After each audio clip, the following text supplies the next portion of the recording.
Cardinals Corner from Arizona Sports.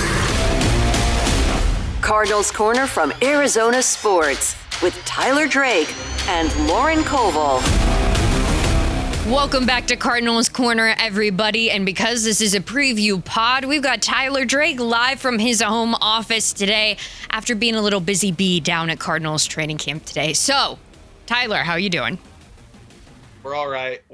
It was a off the field issues today. I will say that for myself, not the team, for myself.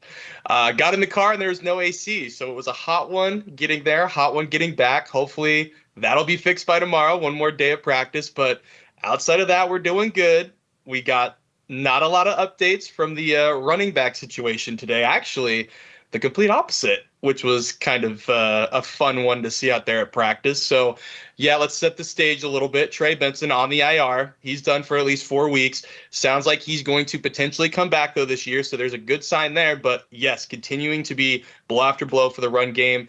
Yesterday at practice, it was very much Michael Carter leading the practice drills during individual work during the open portion. So this isn't team stuff, but leading the way for the running backs. Right behind him was Emari, 1 and 2 throughout the day that we saw at open portion. And then today, funny, gamesmanship, 100%.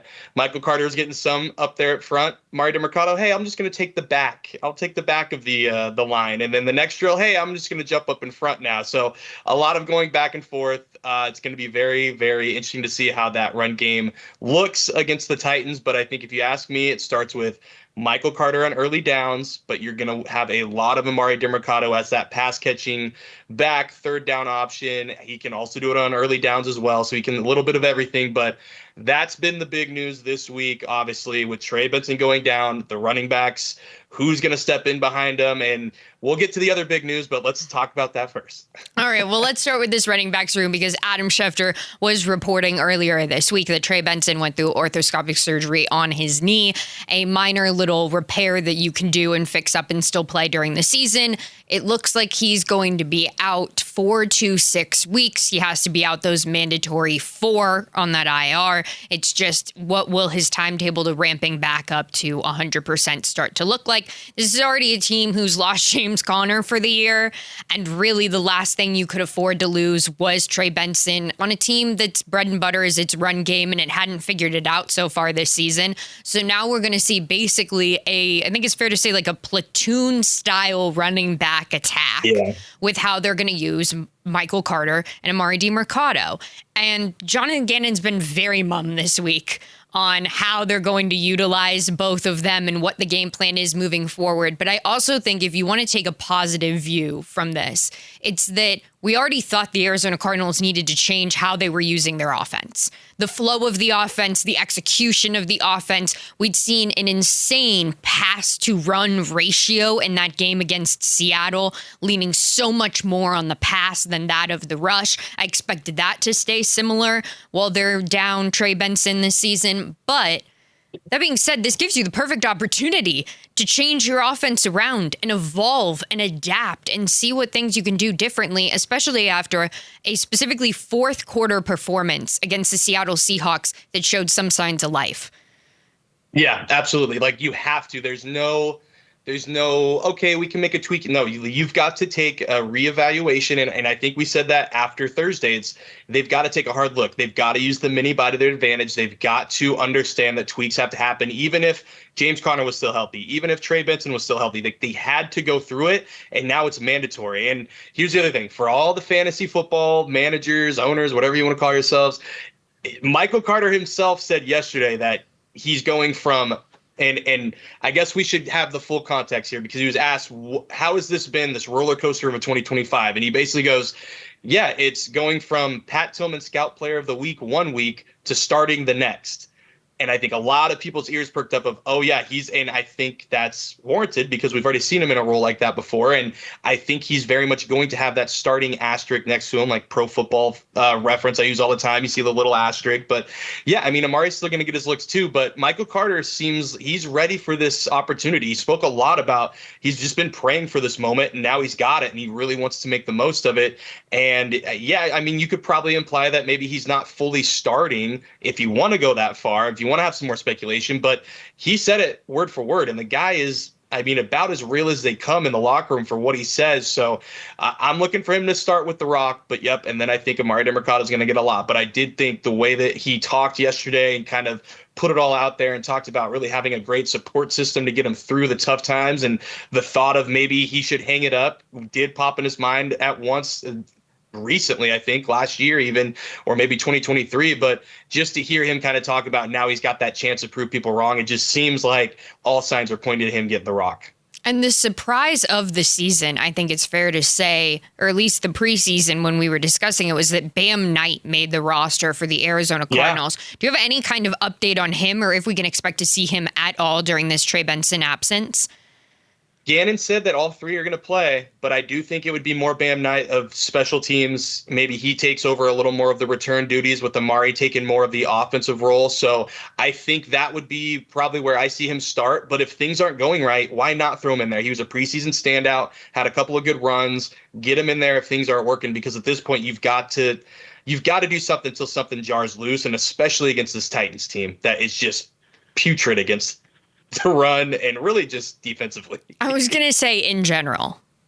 Yes. Yeah. I think they've given up 7 touchdowns to running backs and given up a ton of yards. Like this is a game, even if you've got Michael Carter, who has done it before with the Jets, has done it here. Emari Demercado has gotten his looks. I mean, really, they like to target him late. He had the touchdown last week. He could have had a touchdown the week before that, but he'd had that drop. So it's going to be interesting to see how they deploy these guys. But I've been getting asked left and right, who's going to get more touches? Who's going to get, like, I could see Michael Carter get the start, but Emari Demercado have more touches or more playing snaps just because of what he brings in totality to this offense, is that pass protector and that potentially bigger running back. And let's dive into some other names there on the injury report for the Cardinals, because once again, it's another week where it's kind of a laundry list of guys, most of them limited in practice. This week, we saw some upgrades today for Zay Jones moving on up, Calvin Beachum moving on up, Simi Fehoko moving on up. But some names to target on that injury report specifically to me are Will Johnson, Will Hernandez, and Darius Robinson, again, with the did not practice with the pec injury. And it's specifically a pec injury. That's how it's categorized on the injury report, because those pec injuries in the NFL are so tricky to sort of recover from, know how long that timetable is going to be. It's very much a feel it out injury in terms of like, okay, how much combat can you take today up at the line? Mm-hmm. Are you feeling a little bit better than you were before? Are you feeling a little bit worse? So it doesn't look like he's going to play this week because he has the do not practice designation up until today. And it doesn't look great for him. And you just kind of hope he doesn't turn into the BJ Ojulari. Oh, yeah. There's been a lot of talk about that this week of just what's going on with him. It's been so long. But yeah, D-Rob, it's tough to see because it's just continuing to be an injury situation with him. And, you know, he's putting everything he can on the field. You can tell he's very much invested in getting better every day. He's a good dude. Just tough to see. But yeah, I mean, I went back and found the play that he got hurt, and you could tell right away something was wrong. I was surprised. I'll be honest. I was surprised that he wasn't on an IR with Trey Benson. I was surprised it wasn't a duo kind of let's throw them both on there. Maybe we'll see moving forward what that means. And maybe they're doing the roster manipulation of, you know, at the end of the day, how many people are you going to have on IR versus who you can't? So maybe they're going to try to get away with having him. I don't expect him to play this week, though. If you're going to miss practice 2 days, even if you get out there Friday, it depends on what you do. If you're limited, I just don't see it happening. I mean, Will Hernandez is a great example. You mentioned him just a minute ago. He's still continuing to be limited and hasn't played. So until I see that limited sign turn to full, that's when I'm going to start thinking, all right, he's ready to go. Get him back in the lineup. Let's see what's going on there. But with these other guys, yeah, if you don't have, and Paris Johnson a couple weeks ago, we really overlooked that because he was out there practicing. He was doing his thing, but he was limited all week. And what happened after that? Didn't play. So it's going to be very interesting to see. But it just sucks for D-Rob, the person, because you know he's fought through so much since getting drafted. I mean, he lost his mom last year. He had the calf injury where he only played in 6 games. He was coming off a really good game this last game, had the sack and a couple tackles for loss, was looking like he was taking that next step. So just a brutal development. And yeah, I don't think he plays this week. We'll have to see what's going on moving forward. But right now, yeah, in the immediate, I think he's sitting out. And looking a little bit at the Tennessee Titans injury report, previewing this one on Sunday, the Tennessee Titans also have a laundry list of injuries. I'd say it's highlighted there by Calvin Ridley and J.C. Latham. Both did not practice today for the Titans. So those are two names to keep an eye on as we gear up towards Sunday if they're going to play, because the wide receiver game for the Titans has not nearly been as dynamic as they hoped it would be. They brought in a lot of mature, older guys to kind of help ease the stress off of Cam Ward as a rookie here, and that in Calvin Ridley and that in Tyler Lockett. And neither of those guys have really turned out as they hoped they would in this Tennessee Titans offense. And also for the Tennessee Titans offense, they get Tajay Spears back. It looks like he's going to be back on Sunday. He moved up from a did not practice to limited. And Brian Callahan spoke this week and said, yeah, they're basically preparing to have him back in the run game. Yeah, I mean, that'll help, but they need a lot. This Titans team needs a lot. And that's where it's this defense, this Cardinals defense has been the talk of the town through 4 weeks. They deserve every flower they've gotten so far. They've killed it. They've kept this team in the games when they haven't won them even. There are reasons why they won the first 2 games, in my opinion, but they have got to go out there and really flex their muscles of like, we are an elite team. I mean, Calais Campbell talked about 3 T's this week in their extended bye of tackling, turnovers, what was the last one? And trust. That was it. Trust of just, they've got to be better. They've got to know that all 11 are doing their jobs. They got to trust the guy next to him to get it done. And I think if they can really check off those 3 boxes, it'll only bode well. I mean, Josh Sweat, you need to go have a day. I think this is one of those games where it's Cam Ward is getting beat up. That O-line is terrible. Like, go have a day, man. You too, Baron Browning, have a kind of a kickback redemption game after kind of dropping a little bit last couple of weeks, but I would love to see the pass rush get after it. Jordan Birch, especially, that guy, confidence through the roof if he can do that. But yeah, you got to flex your muscles in this game. You've got to really make sure that there is no kind of confidence that you give Cam Ward, because that's been the one thing. If everybody this week sounds like they're this close to clicking, he's this close to clicking, he's got it together, he's got all the tools. It just can't happen this week. And the Cardinals have to go out there and really shut things down and prove that we can go get the ball. We can make the tackles for loss. We can keep people at bay.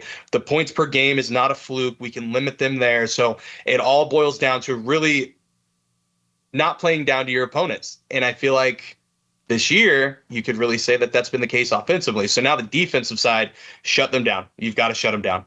And it's interesting that you say that about Baron Browning, because what I think of that comes to mind about this game is almost sort of a get-right game for the Cardinals. You're 2-2, and you now need to start to find that momentum. I know Jonathan Gannon hates that word, but that momentum, or like a bit of something else that this Cardinals team hasn't been able to find, especially on the offensive side of the ball. This is a team where we talk about, hey, you need to go in there and you need to blow that team out. This is a team you could actually do it against, because they're hurt on both the offensive side of the ball and the defensive side of the ball. I could very easily see us sitting in here on Sunday going, great, the Cardinals won by 17, and now here's what the offense did, and Marvin Harrison Jr. and Kyler Murray finally clicked, and yeah, the run game was a little weak, but, they're figuring it out. I could also see us being a Cardinals fan and putting on the other side of the cap, going, the defense did the best they could. The offense didn't figure it out. Maybe Cam Ward started to figure it out a little bit more, and he, in his sort of get-right game of his own to show what he did there at Miami, that now he can do that here with the Tennessee Titans.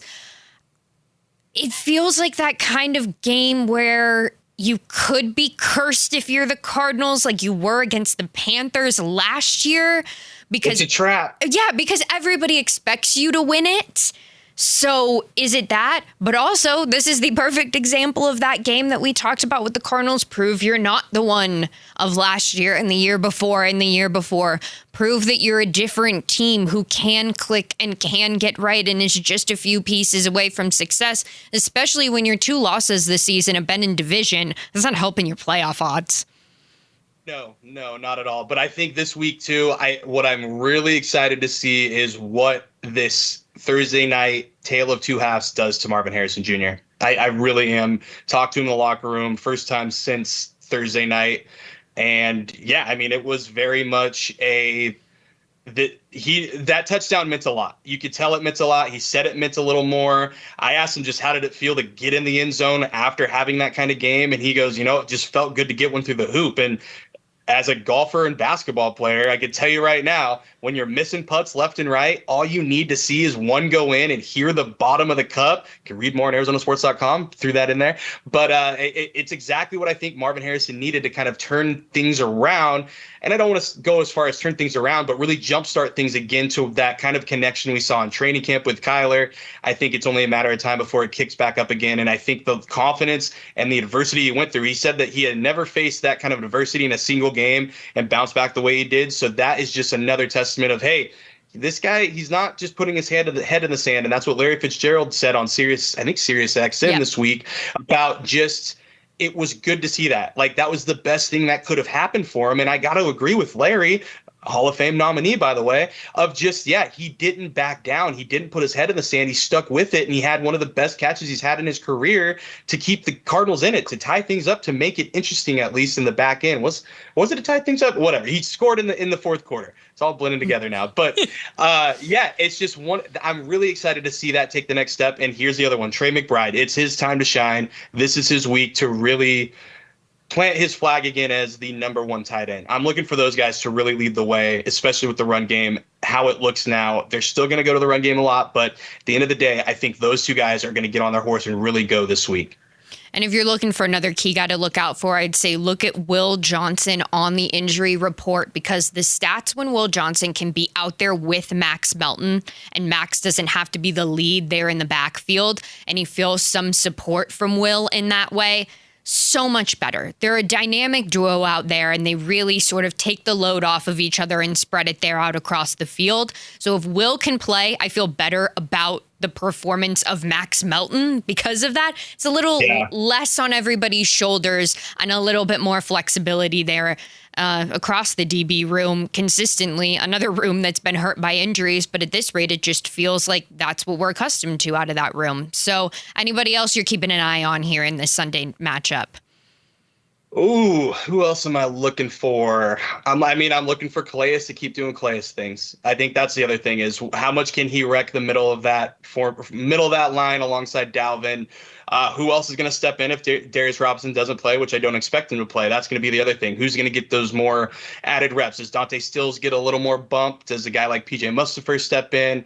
We'll have to see. I think Dante Stills would kind of be the guy that I would go for. He's already doing his thing as a rotational piece, throw some more on his plate. But I think that's probably where I'm looking. And then, like you said, Will Johnson, it was good to see him out there on the Monday bonus practice, because if he was still really, really hampered by that, growing, then he wouldn't have been out there. They wouldn't have put him out there as a bonus day of work. I mean, Mac Wilson wasn't out there. A couple guys weren't out there. So unless he wasn't really trending in the right direction, he wouldn't have been out there. So I'm looking, he's still limited too. So maybe we have to see that full status tomorrow, but I do like what we're seeing with his progression. Maybe it's one more week, but I can't see it going beyond this game. No, and it's another game where the Arizona Cardinals aren't going up against as strong of a front five as they were there against the Seattle Seahawks. So this is a game where you look for Kyler Murray to not feel as much pressure in this pocket, for the offensive line to step up and to give him time to throw the ball down to Marvin Harrison Jr., throw the ball to Trey McBride. So if all of these elements start to click together, we could see all these star guys we've just talked about really exist in their element against a team that they should beat. And should is the key word, because that feels like that's been the Arizona Cardinals,